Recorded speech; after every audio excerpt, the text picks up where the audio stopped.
আমরা আমাদের সময়গুলোকে জিক্রে এলাহিতে কাটাতে হবে।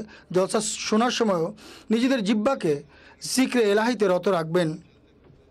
এরপর চলাফেরার সময় লোকদের সঙ্গে যখন দেখা সাক্ষাৎ হবে তখন যেন আপনারা ধর্মীয় কথাবার্তাই বলেন, আল্লাহ তাআলার জিকিরের কথা যেন হয়। কোরআন এবং হাদিস এবং মসিহ মওউদ আলাইহিসসালামের যে আবির্ভাবের উদ্দেশ্য এবং লক্ষ্য তা পূর্ণকারী কথাবার্তা যেন হয়। আল্লাহ তাআলার স্মরণ এবং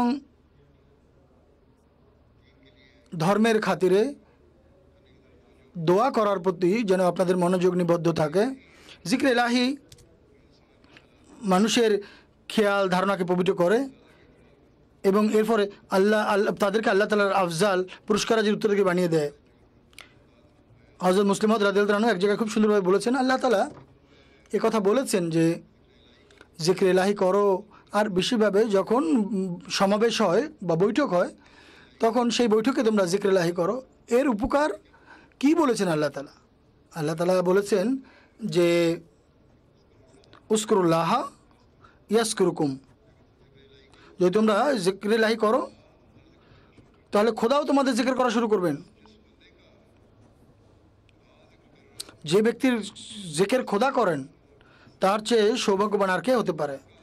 যার মনিব তাকে স্মরণ করছে আর তাকে ডাকছে, এর চেয়ে বড় আর কি হতে পারে? জিক্রে এলাহি অনেক বড় নেয়ামত, অনেক বড় পুরস্কার। তিনি জামাতকে উপদেশ দিতে গিয়ে বলছেন,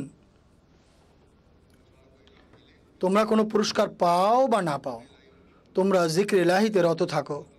আর কেননা এতে আল্লাহ তাআলা সন্তুষ্ট হন, এরপর আল্লাহ তোমাদের স্মরণে রাখবেন। আর যখন কোনো বান্দাকে আল্লাহ স্মরণে রাখেন তখন তিনি পুরস্কারবিহীন তাকে রাখেন না, তিনি অবশ্যই তাকে পুরস্কারে ভূষিত করেন। অতএব আল্লাহ তাআলার কৃপা রাজি লাভ করার জন্য এই বিশেষ দিনগুলোতে, এই জলসার বিশেষ দিনগুলোতে এই কথাগুলো বিশেষভাবে আপনারা স্মরণ রাখবেন এবং এর প্রতি মনোযোগ রাখবেন। জলসায় যোগদানকারী এবং প্রত্যেক কর্মী সবাই এই বিষয়গুলোর প্রতি মনোযোগ নিবদ্ধ রাখবেন যে আমাদেরকে নিজেদের জিহ্বাকে জিক্রে এলাহিতে রত রাখতে হবে।